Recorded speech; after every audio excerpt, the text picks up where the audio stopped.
So today we're going to talk about inverse trigonometry. Now, up until now, we were dealing with these three functions: y equals sine x, y equals cosine x, or y equals tangent x. Now we're going to be talking about their inverses, and we realize that when we're dealing with inverses, we switch our x and y's. So we're really going to be looking at the sine of y equals x, the sine of the cosine of y equals x, and the tangent of y equals x. So we're switching around the x and the y, which means we're switching around what normally is an angle with the angle's value. Okay? So the first thing I wanted to talk about was the inverse sine function. Now, with our inverses, there are two forms of how you're going to see it.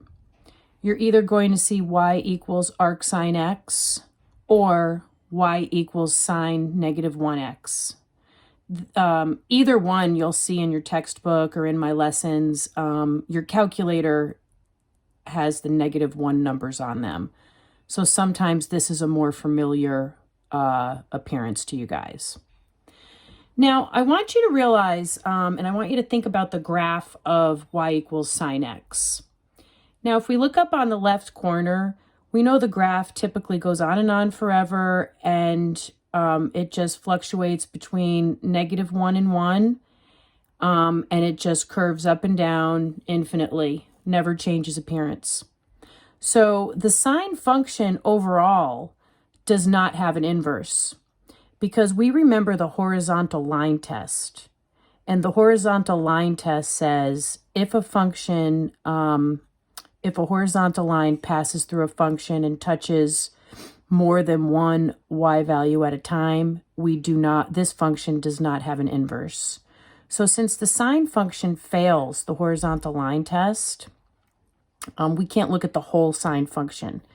But if we restrict the domain of the sine function to be between -π/2 and π/2, this piece right here passes the horizontal line test.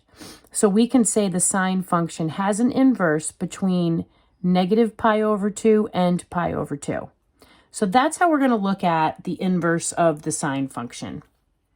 So the first thing I want to talk to you about are these three bullets right here about inverse sine. When we look at this piece of the sine function that has an inverse, number 1 says on the interval -π/2 to 2, the function y equals sine x is increasing. And from -π/2 to π/2, we can see the function is just going up, therefore it is strictly increasing. Now, on this same interval, y equals sine x takes on its full range of values, and the full range of values of y equals sine x are between -1 and 1. -1 is the minimum y value of the function. +1 is the maximum y value of the function. So sine is taking on a full range of its values, and the range of sine x is -1 to 1. And we're looking just at this interval. This interval here from -π/2 to π/2 is 1 to 1. The reason it's 1 to 1 is because it passes the horizontal line test within that interval, which means the function has an inverse. And any function that has an inverse is referred to as a 1-to-1 function. So those are things that we know about this piece of the sine graph. Now, what happens when we get to the inverse sine function? We remember from finding inverses that step 1 is the x and y value switch. So the new notation for inverse sine is y equals arc sine of x. But that is true if and only if the sine of y equals x.